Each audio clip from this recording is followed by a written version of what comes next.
Hello friends, स्वागत है एक बार फिर से आप सभी का हमारे यूट्यूब चैनल में। और दोस्तों, आज हम बात करने वाले हैं एसबीआई एक क्लर्क एग्ज़ाम। ठीक है, एसबीआई क्लर्क एग्ज़ाम के प्रीलिम्स डेट को लेकर और यहाँ पे मेंस डेट को लेकर यहाँ पे बातें करेंगे। साथ ही साथ यहाँ पे कट ऑफ के बारे में बात करेंगे और आपको प्रिपरेशन कैसे करेंगे। ठीक है, प्रिपरेशन आप कैसे करेंगे, अभी जो आपके पास एक्स्ट्रा जो समय बचा है और उसमें कैसे अच्छे स्कोर कर सकते हैं, इसके बारे में भी यहाँ पे बात करेंगे। सबसे पहले यहाँ पे बात करेंगे, आप सभी को पता था कि पेंडेमिक के कारण जो था जून में जो पेपर होने थे, ठीक है, जो जून में पेपर होने थे, जो कि 26 जून के आसपास से पेपर होना था, वो पेंडेमिक के कारण, ठीक है, कोरोना पेंडेमिक के कारण उसको पोस्टपोन किया गया। अब बात है कि जब ये पेपर पोस्टपोन होता है तो पेपर कब होगा। देखिए, पेपर जब भी होगा आपको अगस्त से पहले होगा, मीन्स कि जुलाई में आपको प्रीलिम्स होंगे और अगस्त के फर्स्ट वीक में आपको यहाँ पे मेंस का पेपर डेफिनेटली होने को होगा। ठीक है, क्यों, वजह क्या है कि आप सभी को पता है कि IBPS RRB का नोटिफिकेशन आ चुका है, जिसमें कि प्रीलिम्स का उसका शेड्यूल है, मेंस का शेड्यूल है। ठीक है, तो उसने अपना अगस्त, सितंबर, अक्टूबर, नवंबर, तो ये 4 जो मंथ है उसमें वो पेपर कंडक्ट कराएगा। प्रीलिम्स की भी वहाँ पे कंडक्ट कराएगा, वहाँ पे मेंस का कंडक्ट कराएगा, जिसमें कि ऑफिसर स्किल 1 है, 2 है, 3 है। साथ ही साथ आपका यहाँ पे ऑफिसर स्टूडेंट का भी है, तो सारे उसके शेड्यूल वहाँ पे हैं। उसके बाद तो कराएगा नहीं, जब भी कराएगा जुलाई में ही कराएगा और अगस्त में इसका पेपर होगा। अब जब ये जुलाई में और अगस्त में पेपर होगा तो कब तक संभावना, किस तारीख को ये संभावना है कि ये पेपर होगा। तो आप लोग बैठे नहीं, आप सभी के पास अच्छा अपॉर्चुनिटी, ठीक है, आप सभी के पास अच्छा अपॉर्चुनिटी, फटाफट आप लोग तैयारी में लग जाए। अगर जो लोग तैयारी में थोड़े बहुत ढिलाई किए हैं, जो थोड़े बहुत ढील दे दी अपने आप को, और शेड्यूल को टाइट कर और बेस्ट परफॉर्मेंस करेंगे। देखिए, अगर हम बात करते हैं, अगर RRB नोटिफिकेशन के अनुसार बात करते हैं, तो देखिए यहाँ पे अगर पेपर जो होना था, आप सभी को पता है कि जून के एंड में होना था 26 जून को, और उसका जो मेंस था आपका 31 जुलाई को था। ठीक है, 31 जुलाई को यहाँ पे क्या था आपका जो है ये मेंस होना था प्री शेड्यूल के अनुसार, और यहाँ पे 26 जून से आसपास में आपका यहाँ पे प्रीलिम्स का पेपर होना था, जो कि ये पोस्टपोन हो गया। अब जो नया शेड्यूल, अगर इसके RRB एग्ज़ाम के नोटिफिकेशन को अगर बात ध्यान में रखते हैं, तो ये नया शेड्यूल कब तक बन सकता है और कब हो सकता है पेपर। तो देखिए, मेरे अकॉर्डिंग ये जो प्रीलिम्स का पेपर हो सकता है वो 3 जुलाई से स्टार्ट हो सकता है ना। 3 जुलाई से पेपर स्टार्ट हो सकता है, क्योंकि यहाँ पे प्रीलिम्स के बाद आपके पास 1 मंथ के करीब, लगभग 25 से 30 दिन, ठीक है, 25 से 30 दिन के आपके पास समय मिलते हैं मेंस पेपर में के लिए। बहुत ज़्यादा समय नहीं मिलता है। अगर उसके अकॉर्डिंग देखा जाए तो मेंस का पेपर तो एक ही दिन होना है ना। प्री का भले 2 से 3 दिन, 4 दिन में होता है पेपर।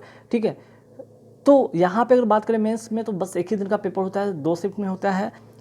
तो यहाँ पे सिर्फ एक दिन की बात करते हो तो मेंस का पेपर अगर होने की संभावना हो सकती है तो वो 7 अगस्त को पेपर होने की संभावना हो सकता है। ठीक है, कि मेंस के जो पेपर हुए 7 अगस्त को पॉसिबिलिटी के इसके पेपर होंगे, और अगर प्रीलिम्स की बात करते हो तो 3 जुलाई से स्टार्ट हो सकता है मेरे अकॉर्डिंग। ठीक है, ये तो बात हो गया।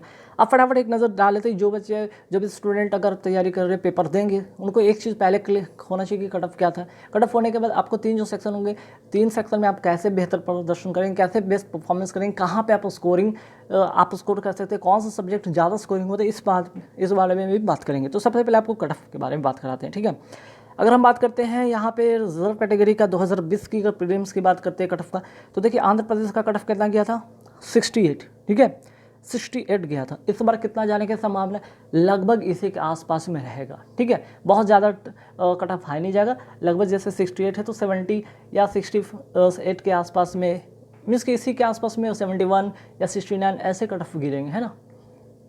बिहार की अगर बात करते हो तो बिहार में कितना कट ऑफ था, 68.75 जनरल कैटेगरी से। ठीक है, अब आते हैं यहाँ पे छत्तीसगढ़ का कट ऑफ कितना गया था, 68.75 गया था कट ऑफ। ठीक, दिल्ली की बात करते तो 76.25 गया था कट ऑफ। गुजरात की बात करते तो 56.75 गया था कट ऑफ। हिमाचल प्रदेश की बात करते तो 66। झारखंड की बात करते हैं तो 68.25। वहीं कर्नाटका की बात करते हैं तो 58.75। केरला का 69.75। मध्य प्रदेश का 68.75।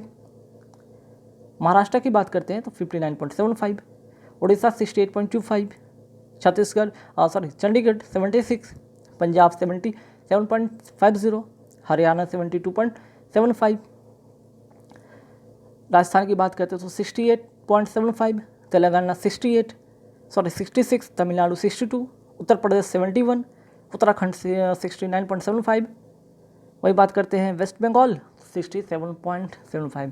आपने क्या नोटिस किया यहाँ पर, नोटिस ये किया कि 65 से लेकर 75 के अराउंड ठीक है। 65 से लेकर आउट ऑफ 100 की बात करते हैं, 65 से लेकर 75 के बीच में कट ऑफ रहा था हर स्टेट का। कुछ स्टेट में ज़्यादा रहे, कुछ स्टेट में कम रहे, वो आपके नंबर ऑफ वैकेंसीज पर डिपेंड करता है, ठीक है। इसके अनुसार यहाँ पे कट ऑफ थे। तो यहाँ पे देख सकते हैं कि अगर आप 65 से 75 के बीच में लाने में कामयाब रहते हैं, ठीक है, आप अपने कास्ट वाइज भी ध्यान रखिएगा। अगर आप 100% एक्यूरेसी रखते हैं, ठीक है, 100% एक्यूरेसी रखते हैं, पहला चीज़ स्पीड मेंटेन रखते हैं। स्पीड करने का मतलब आप मैक्सिमम अगर अटेम्प्ट करते हैं और स्पीड एक्यूरेसी रहती है, आपका डेफिनेटली पेपर क्लियर होगा। स्पीड से क्या होता है कि आप नंबर ऑफ क्वेश्चन ज़्यादा अटेम्प्ट करेंगे तो आपकी पॉसिबिलिटी जो होगा ज़्यादा बनेगा क्रैक करने में, एग्जाम में इसकी प्री क्लियर करने में, है ना। अगर आपने 60 ही बनाया और 60 ही सही है तो आपका तो नंबर ऑफ अटेम्प्ट कम है ना, और जनरल कैटेगरी से देखा जाए तो, और वहाँ पे कट ऑफ 75 होते तो आप किसी भी हाल में नहीं वहाँ तक पहुँचे। अगर नॉर्मलाइजेशन की बात करते हैं तो ठीक है, आप 60 कर लिया, नॉर्मलाइजेशन के बाद आपके हो सकता है 62.75 ही नंबर बढ़ जाए, लेकिन तब भी आप क्लियर नहीं कर पाएंगे, है ना। तो यहाँ हर चीज़, हर पहलू पर ध्यान रखना है। पहला चीज़ कि आप नंबर ऑफ क्वेश्चन ज़्यादा अटेम्प्ट करेंगे आप अपने कैटेगरी के अनुसार, ठीक है। उससे अगर आप कैटेगरी का अगर प्रीवियस का कट ऑफ देख लें, उसके अकॉर्डिंग आप 3 से 4 मार्क्स ज़्यादा लाने की कोशिश करें, मॉक टेस्ट के में देते रहें, और साथ ही साथ वहाँ पे जब एग्ज़ाम हॉल में जाए वहाँ पे भी वही चीज़ आप करें, तभी जाकर ये चीज़ क्लियर होगा, ठीक है। ये हो गया। अब यहाँ पे बात करेंगे मेंस का कट ऑफ, है ना। मेंस के कट ऑफ के बारे में बात करते हैं, फटाफट देखते हैं एक नज़र में। जो कैटेगरी वाइज होगा, है ना, जिसमें कि जनरल है, ओबीसी है, ईडब्ल्यूएस है, एससी एसटी के बारे में बात करते हैं। मेंस के यहाँ पे देखेंगे फटाफट 200 मार्क्स का था ना पेपर, ठीक है। 200 मार्क्स के पेपर में देखेंगे कि वेस्ट बंगाल का कट ऑफ कितना गया था। सबसे पहले अगर जनरल कैटेगरी की बात करते तो 86.75 गया था कट ऑफ, है ना। ओबीसी की बात करते तो 69.25, वहीं 70.75, एससी का 65.5 और एसटी का 60, है ना। तो ये सारे ओवरऑल कट ऑफ होते हैं, इंडिविजुअल नहीं होता है, मीन्स की कोई सेक्शन कट ऑफ नहीं होता है, ये सारे ओवरऑल कट ऑफ होते हैं, चाहे प्री की बात करें या मेंस की बात करें। गुजरात का देखते हैं तो 82.75 रहता है जनरल कैटेगरी का। तो आपने यहाँ पे देखा महाराष्ट्र का भी अगर देखते हैं तो 84 रहता है जनरल कैटेगरी का, तेलंगाना का 86.75। अगर आप ये 4 स्टेट को देखते हैं, आपको ये समझ में आता है कहीं ना कहीं ये 80 से लेकर 90 के बीच में ही ये फ्लक्चुएशन हुआ है। लेकिन एक नंबर बैंक के अगर बात करते हैं पेपर में, एक नंबर क्या 0. ठीक है 0.25 भी बहुत मायने रखता है, ठीक है 0.25 भी बहुत मायने रखता है। तो ये जो डिफरेंसेस आपको देखने का बहुत ही कम लग रहे हैं, लेकिन बहुत ही बड़े डिफरेंस है, ठीक है, बहुत ही बड़े डिफरेंस है अगर बैंक के पॉइंट ऑफ व्यू से देखा जाए तो, बैंक के पेपर के पॉइंट ऑफ व्यू से देखा जाए तो। इसलिए ध्यान रखिएगा 0.25 भी काफ़ी इंपॉर्टेंट रोल प्ले करता है। हालांकि ऐसा देखा जाए तो सारे एग्जाम जो भी आप पेपर देते, चाहे एसएससी का दे, चाहे रेलवे का दे, या अदर कॉम्पिटिटिव एग्जाम में, हर वो 2.5 मीन्स कि 0.25 का वैल्यू बहुत होता है ना। ओबीसी का एक नज़र डालते हैं कि गुजरात का 73 और महाराष्ट्र का 77.5, तेलंगाना का 81.75, है ना। बाकी आप दूसरे जो कैटेगरी वाइज है वो आप देख सकते हैं यहाँ पे।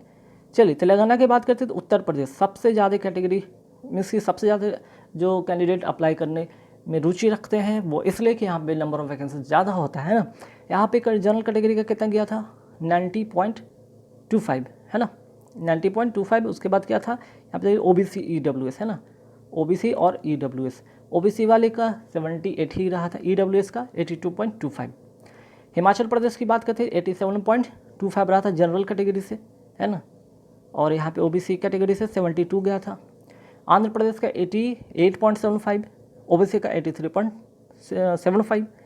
उत्तराखंड की बात करते हैं तो देख सकते हैं यहाँ पे जनरल कैटेगरी से 91, राजस्थान से 90.25, तमिलनाडु से 92.75, कर्नाटका से 80.25, 89.25 मध्य प्रदेश से ओबीसी वाले यहाँ देख सकते हैं, ठीक है, ईडब्ल्यूएस वाले यहाँ देख सकते हैं, और यहाँ पे एससी एसटी वाले भी देख सकते हैं, ठीक है।